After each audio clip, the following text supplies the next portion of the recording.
5월은 가정의 달입니다. 지난 주일은 어린이 주일로 저희들이 지키고 오늘은 어버이 주일로 우리가 지키며 다음 주는 목회자 스승의 주일로 지키고 그리고 다음 주는 부부의 주일 그리고 성령 강림 주일이 있는 5월 한 달이 우리에게 주어졌습니다. 행복한 가정을 만든다는 것은 모든 사람들의 이상이고 모두가 다 바라는 마음일 것입니다. 가정이라고 하는 그런 작은 공동체는 참 축복된 그런 안식의 터전인 것입니다. 그 가정을 통해서 우리의 삶이 회복이 되고 쉼을 얻고 또 안식이 주어지는 것이 바로 가정이기 때문에 그렇습니다. 큰 나라는 가정으로부터 시작이 됩니다. 작은 가정이 커뮤니티를 이루게 되고 그 가정이 점차적으로 이제 커져가면서 집단을 형성하게 되고 그게 바로 하나의 컨츄리가 거기서 이루어지게 된다는 것입니다. 가정을 떠나서 사는 사람은 이 땅에 아무 사람도 없습니다. 가정은 행복과 사랑의 보금자리인 것입니다. 그렇기 때문에 행복한 가정, 축복된 가정을 만든다는 것은 우리 모든 사람들이 바라는 소망일 것입니다. 5월 가정의 달을 맞아서 여러분의 가정에 하나님의 은혜와 축복이 그리고 행복이 넘치는 그런 복된 가정들 될 수 있기를 다시 한번 주의 이름으로 축원합니다. 어느 인질범이 어떻게 사람을 인질하다 보니까 할머니를 인질하게 되었습니다. 잡기는 잡았는데 그래서 가정에 전화를 했습니다. 여보세요.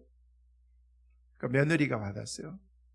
야, 너 지금 네 시어머니를 내가 납치했다. 당장 1억 원을 가지고 오지 않으면은 내가 네 시어머니를 어떻게 할지 모르겠다라고 했습니다. 며느리 왈, 어림없는 소리 하지 마라. 네 마음대로 하고 싶은 대로 다 해라. 아니 인질범이 사람을 잡아가지고 하고 그러면 겁을 먹고서 어떻게 하면 좋냐고 하면서 막 그래야 되는데 그래 너 하고 싶은 대로 해. 네 마음대로 해. 나는 상관없어 라고 그렇게 얘기를 하는 거예요. 할 수 없이 인질범이 얘기합니다. 인질범 왈, 좋다. 그러면 너희 시어머니를 도로 네 집에 모시다 드리겠다. 그러니까 너무 황당한 며느리가 한급한 목소리로 여보세요. 우리 좋게 대화로 하시지요. 구자번호가 어떻게 되시는지 말씀하세요. 라고 그렇게 얘기하더라는 것입니다.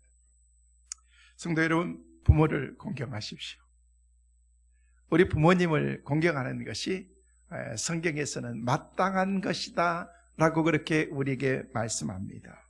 그것은 바로 하나님의 명령이다라고 그렇게 말씀하기도 하는 것입니다. 이것은 너무나도 중요하고 기본적인 인간의 도리이기 때문에 하나님께서 10계명 가운데서 가장 소중하게 인간들이 지켜야 될 법 가운데 가장 우선적으로 하나님이 우리에게 주신 법이 네 부모를 공경하는 것이다 라고 말씀하셨다는 것입니다. 이스라엘 사람들은 아예 이 5계명을 내 부모를 공경하라라고 하는 그런 이 계명을 사람들 사이의 관계에 대한 그런 계명에 속하는 것이 아니라 사람들이 하나님을 향해 갖는 그런 도리에 관련된 계명으로서 그들이 그 계명을 생각하고 지키고 나갔다는 것입니다. 이렇게 부모 공경하는 도리는 사람들 사이에 어떤 도리보다도 직접적으로 하나님을 향한 도리인 것을 분명히 우리 가운데 보여주고 계신 것입니다. 성경 왜 우리가 부모를 공경해야 되는지에 대해서 길게 설명하지는 않습니다. 이 세상에서 부모님이 없이 태어난 사람은 단 한 사람도 없습니다. 우리를 세상에 낳게 하신 부모님들에게 최선을 다해서 공경해야 될 것을 성경에는 우리에게 딱 잘라서 이 얘기를 하고 있다는 것입니다. 우리의 부모가 잘났든 못났든 자랑스럽든 자랑스럽지 못하든 다른 사람의 부모님보다도 더 못한다고 할지라도 우리가 부모에 대한 그런 그 공경하는 마음 그리고 부모를 향한 그런 그 마음은 우리가 마땅히 자녀로서 가져야 될 그런 도리라는 것을 우리에게 밝혀주고 있다는 것입니다. 여러분, 이 세상에 부모님이 없이 이 땅에 태어난 사람이 있습니까? 아무도 없습니다. 요즘은 우리 삶 가운데에서 부모에 대한 그런 소홀히 여기는 그런 우리의 삶에게 많은 메시지를 주는 이 말씀이 내 부모를 공경하라고 하는 그런 말씀이라는 것입니다. 그냥 하나님께서는 우리에게 내 부모를 공경하라, 이것이 약속 있는 계명이다, 마땅히 우리가 지켜야 될 그런 하나님의 법이다라고 말씀한다는 것입니다. 우선 하나님께서 성경에서 왜 그렇게 하라고 하셨는가? 하나님께서 계명을 주셨기 때문에 우리는 지켜야 되는데, 우리가 지켜야 될 이 계명의 법이 무엇인가를 알아야 된다는 것입니다. 지금부터 120년 전에 미국의 버지니아에서 사는 그런 안나라고 하는 그런 작은 소녀가 교회를 열심히 다니는데, 교회에서 선생님을 통해서 가르치는 그런 신앙의 교육을 잘 받는데, 선생님이 특별히 강조하는 메시지가 부모님에게 잘해야 된다고 하는 메시지였습니다. 이건 성경에 나와 있는 그런 하나님의 말씀이기 때문에, 그러면 우리가 복받는 자녀들로 살고 우리가 효도한 그런 그 효도를 나중에 우리가 어른이 되어서도 우리가 그 효도를 받게 된다고 하는 그런 그 가정교육에 대한 그런 산교육을 선생님을 통해서 계속해서 배우게 됐던 것입니다. 그의 어머니는 자비스라고 하는 그런 여인이었는데, 어머니는 항상 연약하셨습니다. 이 안나라고 하는 그런 그 소녀가 제대로 성장하지도 못했는데, 어느 날 시름시름 앓던 어머니는 세상을 떠나시게 된 것입니다. 슬픔에 잠겼던 안나는요, 어머니의 모든 장례를 다 잘 마치고 난 다음에 어머니가 평상시에 가장 좋아하셨던 그런 그 카네이션을 어머니 무덤 주위에 가득 심어서 그 어머니를 생각하면서 그 꽃을 키우게 되었던 것입니다. 그것은 예쁘게 잘 자라고 있었던 것입니다. 그런데 어느 날 이제 안나가, 소녀가 이제 성장하면서 어느 모임에 가면서, 그날 그 모임에 가면서 이곳에 예쁜 카네이션 한 송이를 가슴에 달고 나갔던 것입니다. 그 모습을 보고 있던 친구들이 웬 갑자기 꽃을 달고 나와 있나 궁금해서 물었던 것입니다. 소녀는 그렇게 얘기합니다. 어머님이 그리워 어머니 산소에 있던 카네이션과 똑같은 꽃을 달고 나왔다라고 얘기했던 것입니다. 그 후에 소녀는 어머니를 잘 모시자, 부모에게 공경하고 부모님에게 효도하자라는 그런 운동을 하게 되었고, 그때부터 1904년 시애틀에서 시작된 그런 어머니의 날이 거기서부터 시작이 된 것입니다. 그래서 이날에는 어머니가 살아계신 분은 붉은 카네이션을, 어머니가 돌아가신 분은 하얀 카네이션을 가슴에 달고서 어머니를 생각하는 그런 그 마음으로, 공경하는 마음으로 꽃을 달고 나오게 되었던 것입니다. 그 이후에 미국에서는 1913년 5월 둘째 주를 Mother's Day라고 정하면서 어머니 날로 정하게 된 것입니다. 그러면서 이 운동이 전 세계적으로 확산되면서 우리나라도 5월 8일은 바로 어머니 날로 우리가 정하게 된 것입니다. 그래서 우리는 어머니 날을 지키게 된 것입니다. 어머니 날을 잘 지키면서 우리를 낳아주시고 길러주신 어머니를 생각하면서 열심히 그렇게 효도하는데, 우리 남자들이 가만히 생각해 보니까 남자들 아버지 날은 없는 거예요. 그래서 이건 아닌 것 같다라는 그런 생각을 가지면서 남자들이 목소리가 점점 커지면서 드디어 1973년에 우리나라 어머니 날을 지켰던 지금까지 어머니 날을 바꿔서 5월 둘째 주는 어버이날이다 라고 그렇게 지키면서, 그때부터 우리가 1973년부터 어버이날로 지키고 5월 둘째 주일은 교회에서도 어버이 주일로 우리가 지키고 있는 것입니다. 참고로 미국에는요, 어머니 날이 5월 둘째 주고 Father's Day, 아버지 날은요 6월 셋째 주입니다. 제가 미국에 20년 살면서요, 아버지 날을 지켜가지고 아버지 날 선물 받아보고 그런 게 생각이 없습니다. 명목만 있지, 그냥 Mother's Day에 그냥 어머니 날에 그냥 집중해가지고 막 식사도 하고 선물도 하고 그러지, 6월 셋째 주가 Father's Day니까 아버지 날이니까 하면서 꽃다발, 글쎄요, 제 꽃다발 받은 기억이 없어요. 너무 자녀들이 그때는 어리기도 했었지만은요. 그런데 많은 사람들이 Father's Day 되는 그렇게 비중을 두지 않습니다.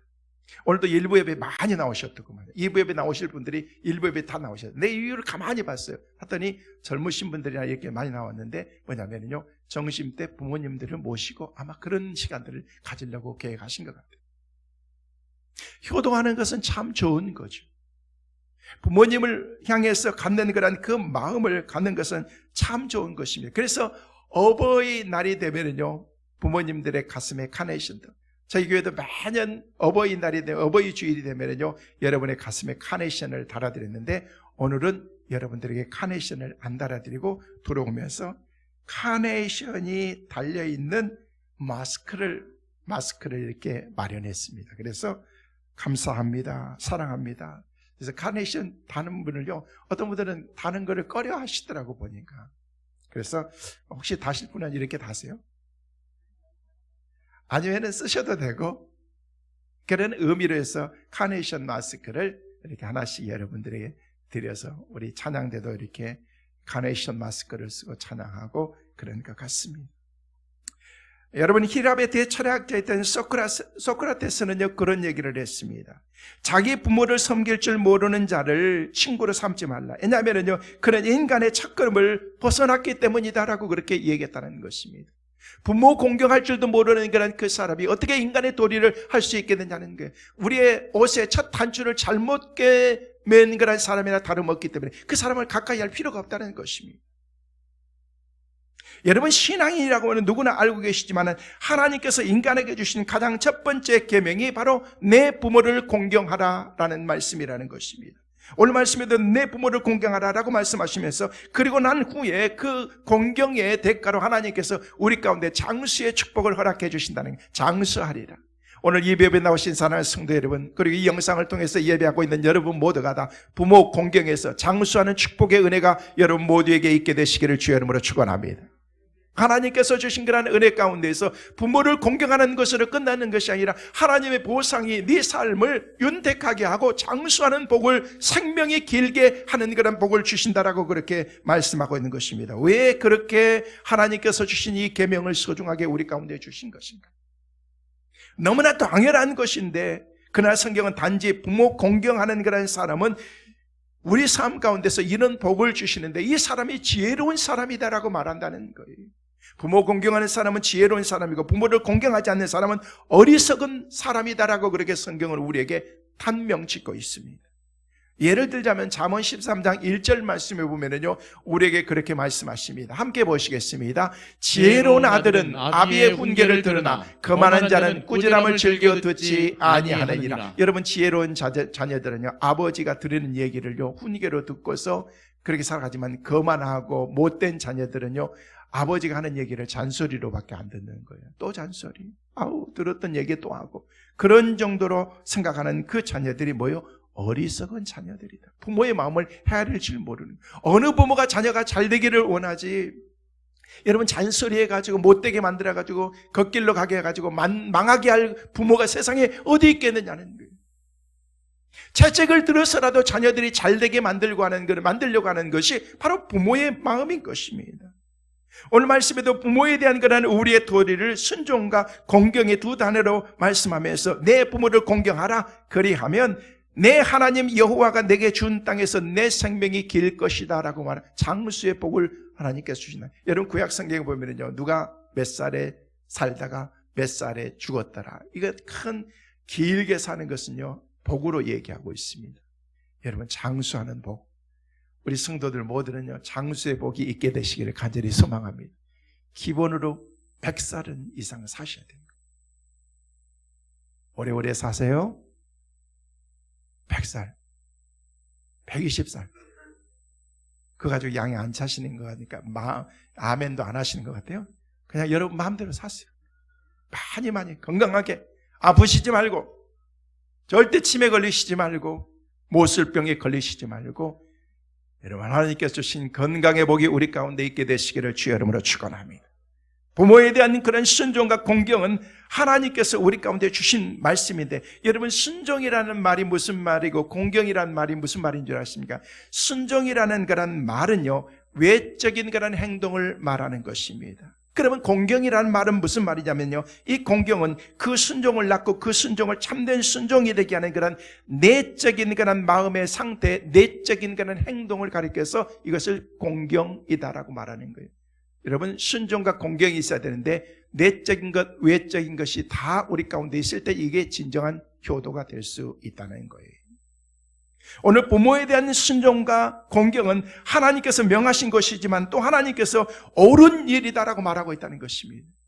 하나님께서 우리에게 야 이건 옳은 거야, 옳으니라, 효도하는 것이 옳으니라, 하나님께서 우리에게 말씀하신 게 옳다라고 말씀하시면요, 우리는 그렇게 더 이상 따질 필요도 없습니다. 굳이 왜 우리가 부모에게 순종해야 되는지 인간적으로 말한다면요, 부모님들에게는요 삶의 경험과 거기서 나온 지혜가 크기 때문에 그렇습니다.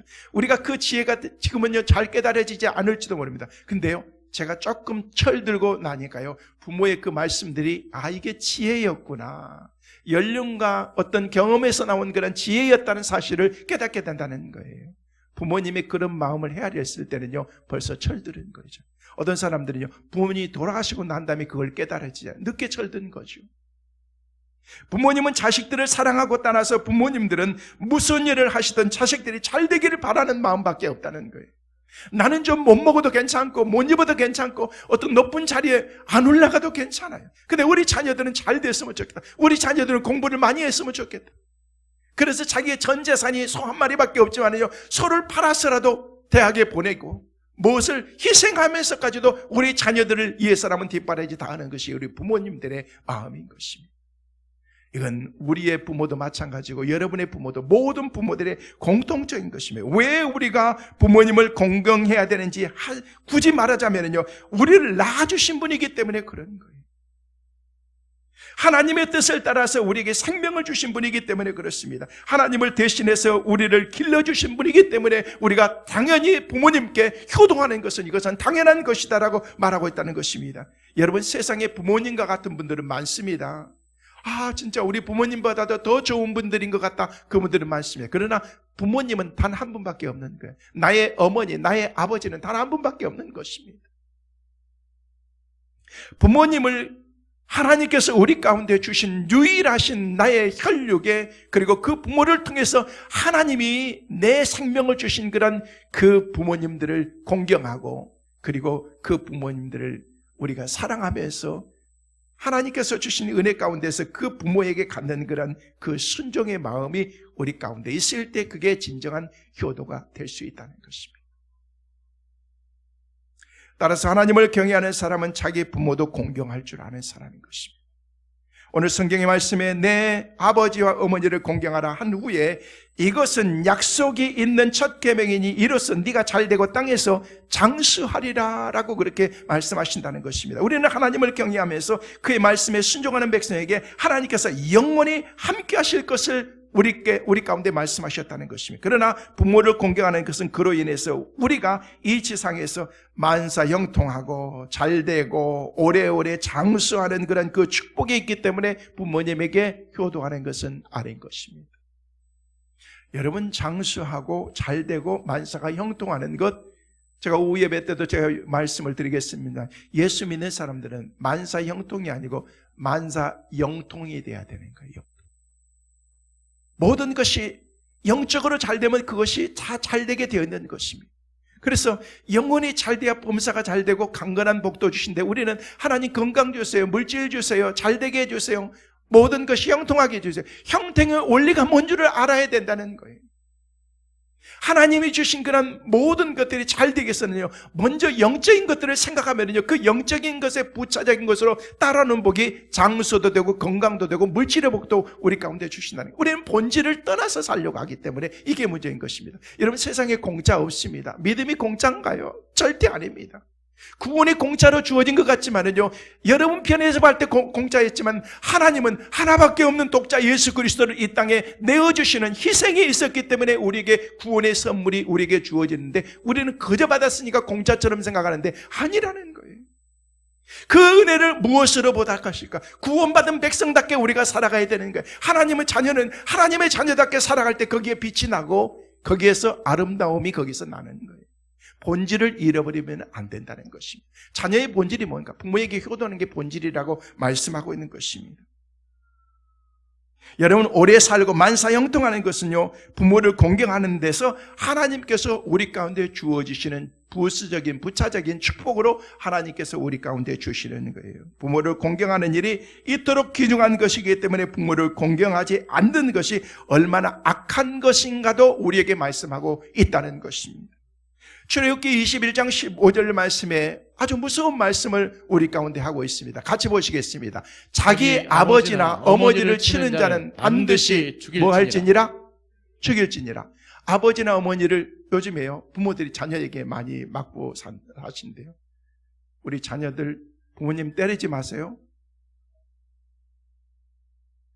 며느리들이 또 부모님들을 때린대요. 부모님들 그런 며느리 있으면 저한테 일러봐 주세요. 제가 가만 안 둘 거예요. 아니, 어떻게 그럴 수가 있느냐는 거예요. 성경의 말씀에 우리 가운데 자기 아버지나 어머니를 치는 자는, 학대하는 자는 때려 죽이라는 거예요. 이건 법인 것입니다. 율법에 계명 출애굽기에 나와 있습니다. 출애굽기 21장 17절 말씀도 함께 같이 한번 보실까요? 같이 보십니다. 읽습니다. 시작. 자기 아버지나 어머니를 저주하는 자는 반드시 죽일지니라. 저주하는 자. 부모님에게 막 함부로 학대하고 말하고 그렇게 얘기하면은요, 그 인간은 죽여야 된다. 출애굽기 30장 17절 말씀에도 우리에게 말씀하고 있습니다. 같이 보십니다.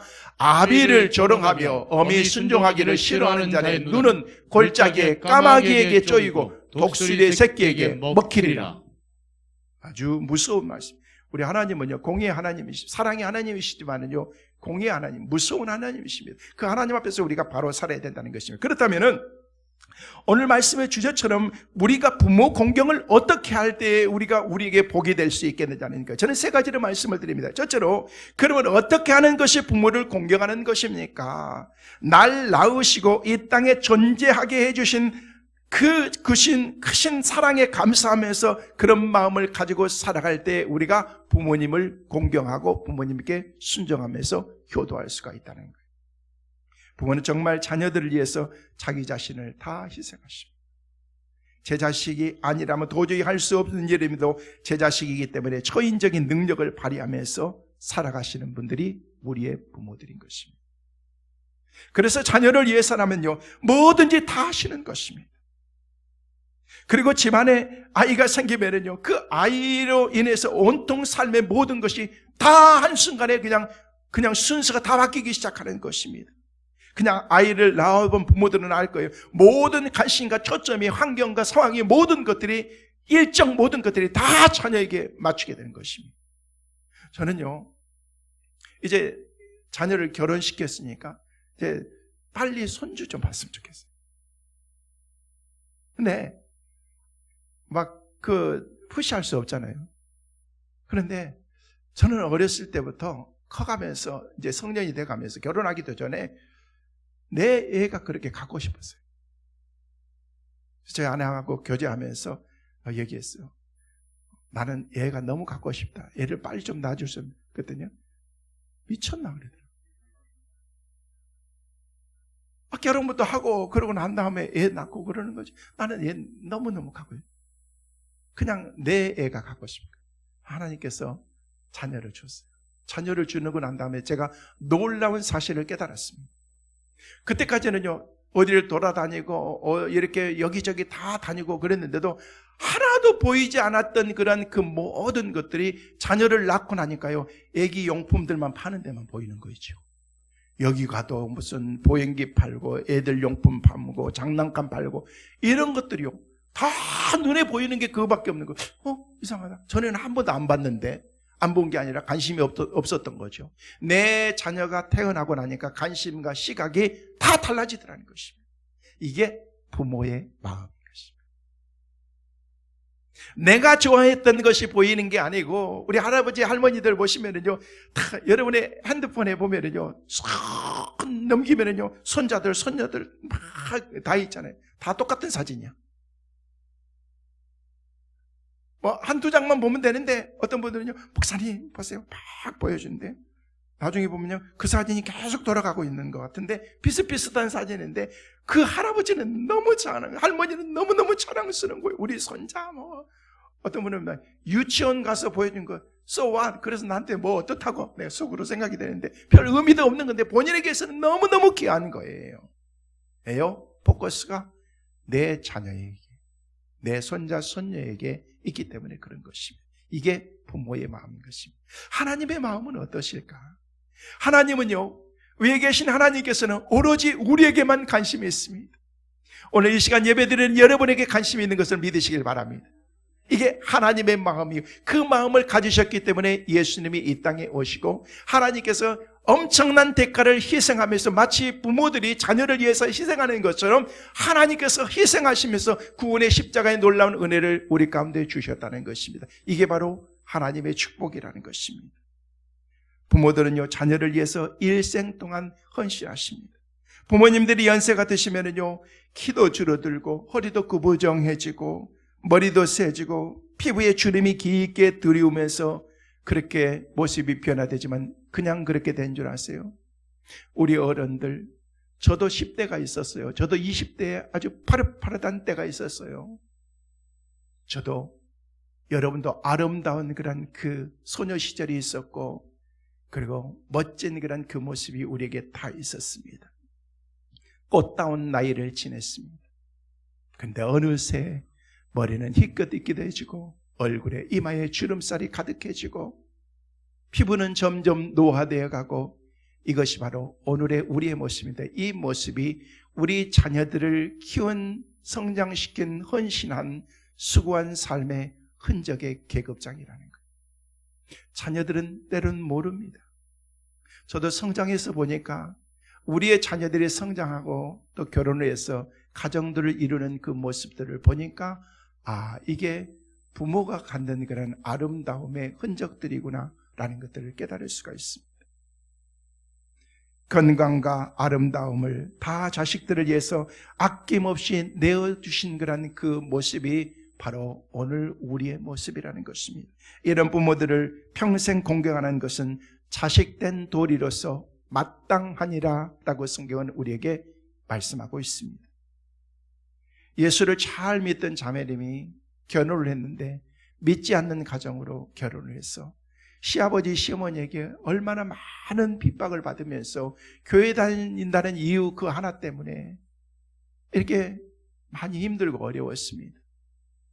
근데 어느 날 정말 울면서 하나님께 기도하는데 어느 날 그날 목사님이 말씀하신데 우리가 하나님 앞에서 거룩한 산제사를 드려야 된다라고 그렇게 말씀하시는데 갑자기 산제사라는 거는 그 말의 의미는 다른 의미겠지만요, 그 말씀에 산제사라고 하는 그런 세 단어밖에 안 되는 그 말씀이 임팩으로 나한테 확 와닿으면서 산제사 그러면서 그렇지, 아버지가 돌아가시고 난 다음에 제사하는 것보다 살아계실 때 제사한다는 그런 그 마음으로 아버지를 내가 공경해야 되겠다는 생각을 가지면서 어떻게 할까 생각하는데 말씀을 들은 가운데 막 팍팍 떠오르면서 매월 초하루가 되면은 아버지에게 진수성찬으로 돌아가시고 난 다음에 제사상 차리듯이 내가 차려야 되겠다는 그런 생각이 딱 떠오른 거예요.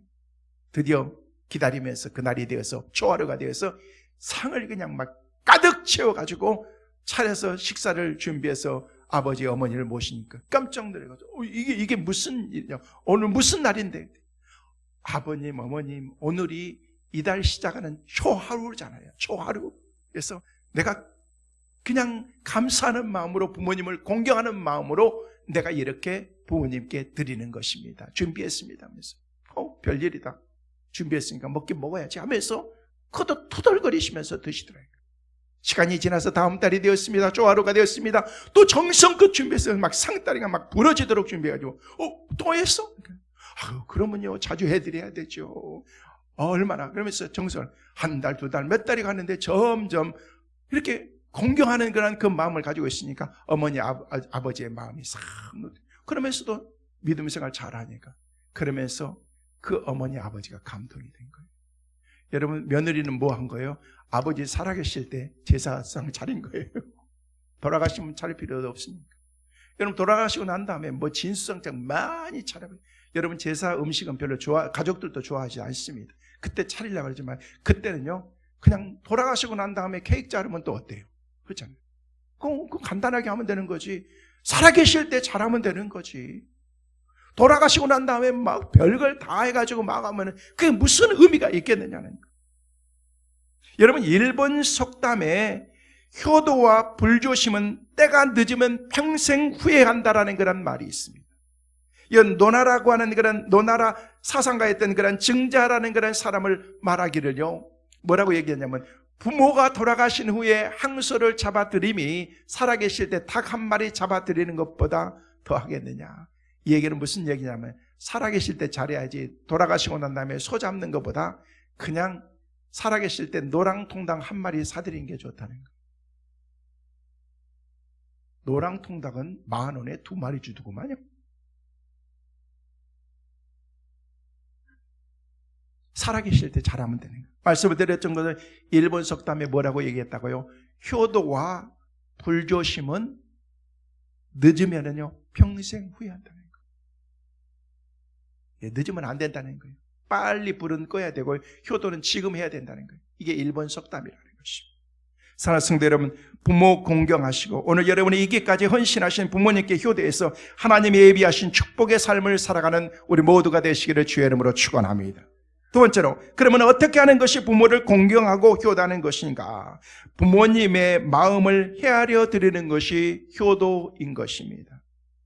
국내 선교에서 수감되는 어떤 분이 수영 생활을 하면서 참회의 글을 수기를 썼던 내용이 있어서 여러분에게 소개해 올립니다. 제목은 어머니의 눈물입니다. 이런 대목이 있습니다. 앞뒤 이렇게 다 중요한 것은 다 제거하고요. 그런 내용이 그렇습니다. 작년 겨울 첫 매래를 오시는 어머니께서는 창 너머로 고개 숙인 채 땅만 내려다보고 있는 이 불효자식에게 한마디 말씀도 없으셨습니다. 잠시 침묵이 흐른 후에 어머니께서 춥지? 이 한마디를 떨리는 목소리로 물으셨습니다. 이 한마디 하시고 억지로 눈물을 참으시느라 어머니의 눈가에는 붉어지시더니 한 줄기 눈물이 흘러내렸습니다. 그것은 그냥 눈물이 아닌 피 눈물이셨습니다. 춥지? 겨우 이 한마디 하시고 면회 접견 시간이 다 끝나버리고 어머니는 성경책 한 권을 남기시고 어머니가 아들을 떠나셨습니다. 그 후에 다시 면회가 없으신 어머니에 대한 불평하고 있을 무렵에 형이 면회를 와서 형에게 어머니에 대한 불평을 하자 형은 버럭 소리를 지르면서 야 이놈아, 아직도 정신을 못 차리니? 너 어머니가 어떻게 됐는지 너는 알기나 해? 라고 말하는 것이었습니다.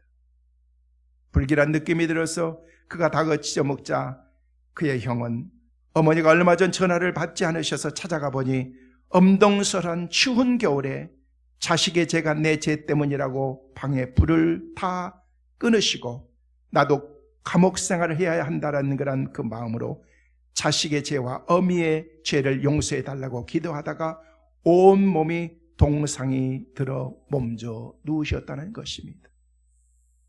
이 대목에서 그의 고백은 그 수기의 마지막에 이렇게 결론을 내리고 있습니다. 금수만도 못한 내 두 눈에 처음으로 뜨거운 눈물이 솟구쳐 올랐습니다. 그리고 그날부터 나는 어머니가 남기고 가신 성경을 읽기 시작했고 어머니의 눈물이 내 죄에 대한 하나님의 눈물이고 하나님의 사랑이신 것을 깨닫게 되었습니다. 그렇습니다. 부모를 거스름이 하나님을 거스르는 일인 것입니다. 부모에게 순종하는 것은 우리 하나님께 순종하는 것입니다. 성경은 이게 옳은 것이다 라고만 말씀하고 있습니다. 여러분, 순종이라는 그 말의 본래 뜻은 무엇인 줄 아십니까? 그건 듣는 거예요. 듣는 거예요. 부모님께 순종하면요 들어야 되는 거예요. 잔소리로 생각하지 마시고 했던 얘기 또 하고 연세가 드시면 또 합니다. 또 하시고 또 하시고 그래도 늘 새롭게 듣는 것처럼 생각하세요. 내 어머니, 내 아버지, 제가 존경하는 목사님이 은퇴를 하셨더라고요. 은퇴를 하셨는데 모습은 그대로인데요. 지난번에 가서도 제가 식사 대접을 하면서 미국에서 교제를 하고 이런저런 얘기를 하는데 과거에 들었던 얘기를 지난번에 갔을 때 또 했어요. 근데 이번에 결혼식으로 가서 결혼식 끝나고 몇몇 목사님들 이렇게 모셔서 식사 대접하고 얘기하는데 그 얼마 전에 작년 7월에 했던 얘기를 또 똑같이 하는 거예요. 그래서 내 다른 선배 목사님한테 목사님, 형님 저 목사님 괜찮으신 거야? 눈치챘어? 그러는 거예요. 그렇게 진짜야? 내가 그랬어. 치매가 오신 거예요. 건강한 모습 같지만은요, 했던 소리 또 하고, 그러면서 갈수록 이게 더 심해진다는 거예요. 이게 우리 인간의 모습이고요. 나이가 들어가면서 점점 우리의 기능들이 약해지고, 분별력도 없어지고, 그리고 지혜도 점점 없어져 가고, 이런 모습이라는 것입니다. 제가 그랬어요. 아우, 형님, 진짜 그러셨구나. 벌써 세 번째 들었어요, 제가. 그런데, 아우, 그러셨구나. 아우, 그때 어땠어요? 하면서 막 너무 신이 나가지고 얘기하시는 거예요. 성도 여러분, 순종은요, 듣는 거예요. 공경하고 사랑하면은요, 그냥 들어드리세요. 어른들은요, 얘기할 상대가 없어서 그냥 여러분이 가면은요, 막 붙잡고 얘기하셔요. 그러면요, 그 얘기 들어드린 것만도 이게 효도가 될 수 있다는 것입니다. 우리 부모에게 우리가 어떻게 해야 됩니까? 잠언서에서는요, 구체적으로 우리에게 말씀하는데, 잠언의 1장 8절 9절은 구체적으로 우리에게 말씀하십니다. 보십니다. 내 아들아, 내 아비의 훈계를 들으며 내 어미의 법을 떠나지 말라. 이는 내 머리에 아름다운 관이요 내 목에 금사슬이니라. 여기 말씀 보니까 내 아들아, 아버지의 훈계를 들으라는 것입니다. 어머니의 법을 떠나지 말라는 것입니다. 이것이 바로 면류가 아니고 우리의 어떤 그런 금사슬로 우리 가운데 주어지는 축복이. 잠언 6장 22절 20절 말씀에도 우리에게 그렇게 말씀하십니다. 함께 보십니다. 내 아들아, 내 아비의 명령을 지키며 내 어미의 법을 떠나지 말고 그것을 항상 내 마음에 새기며 내 목에 매라. 잠언 23장 22절에도 우리에게 말씀하십니다. 같이 보십니다. 너 낳은 아비에게 청종하고 내 늙은 어미를 긍휼히 여기지 말지니라. 이게 바로 효도요, 이게 바로 공경이라는 것입니다. 사랑하는 성도 여러분, 부모님의 마음을 헤아려 두고 효도하는 하나님의 사람들 꼭 되시기를 주의 이름으로 축원합니다. 마지막으로, 그러면 어떻게 하는 것이 부모를 공경하는 것인가? 세 번째로, 부모의 마음을 기쁘게 해드리는 것이 바로 효도고 공경이라는 것입니다. 오늘 어버이 주일을 맞으면서 아름다운 핑계라는 글이 있어서 여러분에게 소개해드리고 기도하려고 합니다. 서울에서 만두집을 경영하는 그런 살아가는 젊은 부부가 있었습니다. 어느 날 부부는요, 이상한 사실을 발견하게 되었습니다. 매주 수요일 오후 3시만 되면은요, 어김없이 할아버지와 할머니가 만두 가게를 꼭 찾아오시는 것입니다.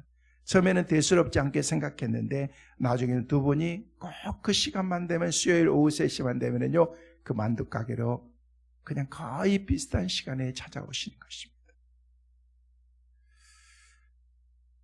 일반적으로 할아버지가 먼저 오는 편이지만 비나 눈이 오거나 날씨가 좋지 않는 날에는 할머니가 먼저 와서 구석에 한 자리에 앉아서 출입문을 바라보면서 초조하게 할아버지를 기다리는 것입니다.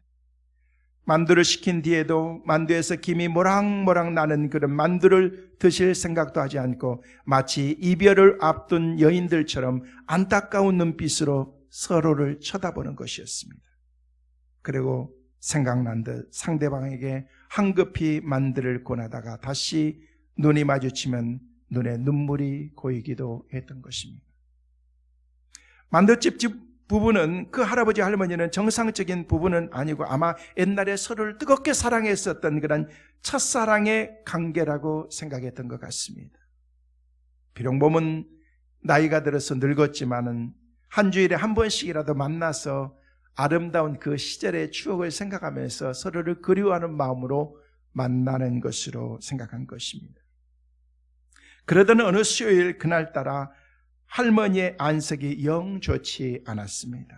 할아버지가 만두 하나를 집어 할머니에게 권했지만 할머니는 힘없이 고개를 저으면서 먹기 싫다는 그런 표현을 고개로 표시하고 있었던 것입니다. 그리고 그날따라 할머니는 자주 눈물을 흘리시면서 어깨를 들썩들썩 하시면서 흐느끼고 계셨습니다. 한참 뒤에 일어나서 만두값을 치른 할아버지는 그날만큼은 할머니의 어깨를 감싸 안으면서 만두집을 나섰습니다. 곧 쓰러질 듯 휘청거리면서 걷는 할머니를 마치 어미 닭이 병아리를 감싸듯 감싸 안고 가시는 할아버지, 그 노인의 뒷모습이 왠지 가슴 아프게 보였던 것입니다. 그런데 그날 이후로 할아버지와 할머니는 발길이 끊어졌습니다. 다음 수요일도, 그리고 그 다음 수요일에도 두 노인은 영영 나타나지 않았습니다. 만두집 부부는 정말 궁금했지만 어쩔 도리가 없었습니다. 그로부터 한 2달 지난 어느 수요일 오후 3시가 됐는데 할아버지가 문을 열고 그 만두집 가게로 들어온 것이었습니다. 만두집 부부는 너무 반가웠습니다. 할아버지에게 인사를 했습니다. 그래서 할아버지의 얼굴은 예전과는 달리 몹시 초췌해 보였고 진심으로 반가워하는 부부를 향해서 할아버지가 담내로 웃는 웃음은 울음보다도 더 슬퍼 보였던 것입니다. 만두집 여자가 물었습니다. 할머니도 곧 오시지요? 할아버지는 고개를 가로저었습니다. 저 멀리 갔어. 돌아가셨다는 얘기인 것입니다. 그 말에 만두집 부부는 들고 있던 그런 쟁반을 떨어뜨릴 만큼 온 몸에서 힘이 쫙 빠졌습니다. 그리고 마치 독백처럼 울먹이면서 그 사연의 이야기를 할 때는 더더욱 놀랄 수밖에 없었습니다. 할아버지 할머니는 그들이 생각했던 첫사랑의 관계가 아니고 지극히 정상적인 부부였던 것입니다. 그런데 할아버지는 수원에 있는 큰 아들 집에, 그리고 할머니는 서울에 있는 작은 아들 집에 따로 살고 있었던 것입니다. 왜냐하면 큰 며느리가 다 같은 자식인데 우리만 부모님을 모시는 것이 아니라 따로따로 각자 모시자라고 하는 그 말에 의해서 어쩔 수 없이 부모님들은 그냥 떨어져 살다가 한 주일에도 한 번씩이라도 보자라고 하는 마치 견우와 직녀처럼 만나는 그런 만남의 시간을 갖게 된 것입니다. 할아버지는 다음과 같은 말로서 이야기의 끝을 맺습니다. 이제 나만 죽으면 돼. 이제 나만 죽으면 돼. 나만 가면 돼. 그때는 천국에서 우리 할멈과 함께 영원히 같이 살 수 있을 거야. 사랑하는 성도 여러분, 부모님들이 우리에게 바라는 것은 뭔 줄 아십니까? 큰 것 바라지 않습니다. 저도 살아계신 어머니가 계신데 어머니에게 우리 자녀들이 이렇게 저렇게 효도하고 조금씩 용돈도 드리고 그러면은요, 가서 뵐 때마다 느끼는 게 뭐냐면요, 본인을 위해서는 단 10원도 쓴 흔적이 보이지 않는다는 거예요. 지금도 한 번씩 가면 어머니가 그랬어요. 용돈 줄까? 제가 용돈 받을 나이는 아니잖아요. 네, 어머니는 그렇습니다. 아직도 아기로 생각하고 아직도 자식은 어린 아이처럼 생각하는 것이 부모의 마음이고 가지고 있는 것을 다 주고 싶은 그런 마음이 바로 우리 부모의 마음인 것입니다. 성도 여러분, 오늘 본문은 우리에게 말씀합니다. 네 부모를 공경하라. 큰 것으로 효도하고 많은 것으로 효도하려고 생각하지 마세요. 어떻게 하는 것이 부모에게 효도하는 것인가? 어떻게 하는 것이 부모님을 기쁘시게 해드리는 것인가? 저는 어제 카네이션 화병 꽃을 하나 받았습니다. 작은 것이지만은요, 그것을 봤는데 그렇게 마음이 흐뭇하고 기쁠 수가 없었습니다. 값으로 따지는 것이 아니고 그 마음을 볼 수 있었기 때문입니다. 마치 부모와 같은 그런 그 마음, 그런 섬기는 그런 마음, 그런 마음으로 전달되어지는 것이 느껴졌기 때문에 그런 것입니다. 아, 효도가 별것 아니구나. 섬기는 것이 별거 아니구나. 작은 것이라도 여러분이 가지고 있는 것으로 섬기는 거예요. 오늘 예배가 끝나면은요, 교회에서 식사도 있고 그러지만은요, 그냥 특별한 일 없으면 부모님을 섬기세요. 오늘 저녁도 그렇고 섬기세요. 멀리 계시면요, 전화 한 통이라도 하고 섬기세요.